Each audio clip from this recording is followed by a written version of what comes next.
You keep telling yourself you need more confidence, more discipline, more certainty. But the strange part is, you're not actually missing confidence. You're missing proof. Proof that you can trust yourself. Because somewhere along the way, you started making promises to yourself that you didn't keep. I'll start tomorrow. I'll finally fix my routine. I'll stop wasting time. I'll become the person I know I can be. And every time you broke that promise, something small happened. Nothing dramatic, no huge collapse, no obvious failure. But a quiet doubt started forming. A voice in the background saying, maybe I'm not the kind of person who can actually change. And that voice is dangerous, because confidence doesn't disappear overnight. It gets traded away slowly. One ignored responsibility, one avoided conversation, one unfinished goal, one more night of scrolling when you knew you should sleep. You don't wake up one day and suddenly have no confidence. You lose confidence when your own brain stops believing your words. Think about it. When someone else constantly breaks their promises to you, what happens? You stop trusting them. You question what they say. You expect disappointment. Now imagine that person is you. You say you're going to do something, then you don't. You say, this time will be different. Then you repeat the same pattern. Eventually, your mind starts protecting you from disappointment by lowering your expectations. You stop dreaming bigger. You stop trying harder. Not because you don't care.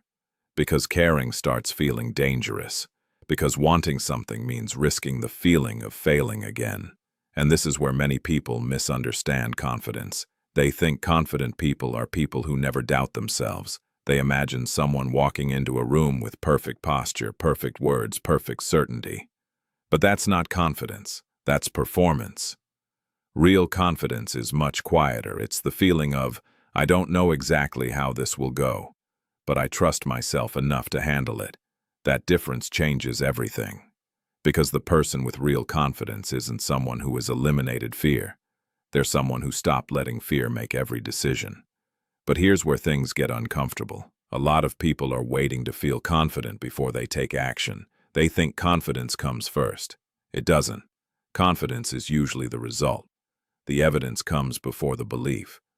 You don't become confident and then start. You start, and your brain slowly collects evidence that you're capable. That's why someone who goes to the gym consistently for 6 months doesn't only gain muscle, they gain identity. They become someone who keeps promises, someone who can rely on themselves. The workout was never only about the workout. The real transformation happened internally. And this is the part most people miss. Your confidence isn't built by convincing yourself you're amazing.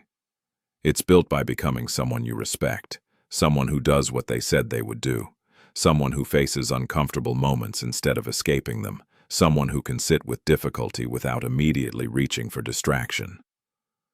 But most people try to build confidence from the outside. New clothes, new image, new social media presence, new achievements. They collect things hoping those things will finally silence the insecurity. But insecurity doesn't disappear because you decorate the outside. It changes when your relationship with yourself changes, and that relationship is built through thousands of small moments nobody sees. The moment you get out of bed when your mind says, 5 more minutes. The moment you open the difficult task instead of avoiding it. The moment you tell the truth instead of choosing the easier lie. The moment you keep a commitment when nobody would know if you broke it. Those moments look insignificant, but your brain is watching. Every single one. Because every action is a vote. A vote for the person you believe you are becoming, or a vote for the person you're trying to escape. And this creates a question most people avoid. What if the biggest reason you don't trust yourself is because you keep showing yourself evidence that you shouldn't? That question hurts, because it removes the easy explanations. It's easier to say, I'm waiting for motivation. I'm unlucky. I need the right opportunity. I need more time. Sometimes those things are true, but sometimes the real problem is much closer. You've been asking confidence to appear before you've given yourself a reason to believe, And once you understand that, you start seeing your entire life differently. Because confidence was never something you were supposed to find. It was something you were supposed to build. But building it requires facing the one thing most people spend years avoiding: themselves. The moment you stop trying to become a different person is the moment you finally have a chance to change. Because a lot of people are fighting the wrong battle. They wake up every day trying to destroy the version of themselves they dislike. The procrastinator, the anxious person, the person who overthinks everything, the person who feels behind. They treat themselves like an enemy. And then they wonder why they don't feel confident. But confidence cannot grow in an environment of constant self-rejection. You can't build trust with someone you're always attacking, including yourself. This doesn't mean you accept every weakness. It means you stop confusing awareness with hatred. There's a difference between saying, "I have patterns I need to change," and saying, "There is something wrong with me." The first creates growth. The second creates shame. And shame is a terrible fuel source. It might push you for a short period. You might have a few productive days. You might suddenly become obsessed with fixing everything. New routine, new goals, new rules. But eventually the pressure becomes exhausting because you're not building from self-respect. You're running away from yourself. And you cannot outrun yourself forever. The deeper transformation happens when you stop asking, "How do I become someone impressive?" and start asking, "How do I become someone I can trust?" That question changes your priorities. You stop chasing appearances.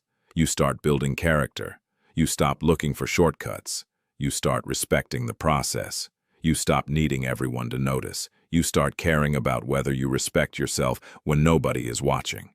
Because that is where confidence actually lives. In private moments. The moments nobody applauds. The moments nobody posts. The moments where you choose the harder action without needing external validation. Maybe it's sending the message you've been avoiding. Maybe it's starting the project you keep talking about. Maybe it's admitting you don't know something instead of pretending. Maybe it's setting a boundary with someone who drains you. Confidence grows every time you prove, "I can handle uncomfortable things." And that belief is powerful, because life will always contain uncertainty. There will always be moments where you don't feel ready. There will always be situations where you question yourself. The goal was never to remove those moments. The goal was to stop letting them control your identity. Think about someone learning a new skill. At first, every mistake feels like evidence they aren't good enough. A bad attempt feels personal. A failure feels like a final judgment. But over time, something changes. The mistake becomes information. The failure becomes feedback. The challenge becomes training. The person didn't become fearless. They became stronger than their fear. And this is the same process behind confidence. You don't need a new personality. You need a new relationship with discomfort. Because every time you avoid discomfort, your brain learns, "This feeling is dangerous." Every time you face it, your brain learns, "I survived this." That lesson compounds, slowly, quietly, until one day you realize something important. The things that used to control you don't have the same power anymore. The conversation you were afraid to have, you handled it. The task you kept avoiding, you finished it. The situation you thought would break you, you moved through it. And that creates something deeper than confidence. It creates self-respect. Because confidence says, "I believe I can win." Self-respect says, "Even if I lose, I won't abandon myself." And that is a much stronger foundation. Because life will test you. Plans will fail. People will disappoint you. You will have days where you fall back into old patterns. The question is not whether you will struggle. You will. The question is, who are you when you struggle? Do you disappear? Do you criticize yourself? Do you give up because progress wasn't perfect? Or do you return? Do you rebuild? Do you keep the promise that matters most? I will not stop showing up for myself, because that promise is where everything changes. And there is one final piece of confidence that most people overlook: the ability to trust yourself even when you are still becoming.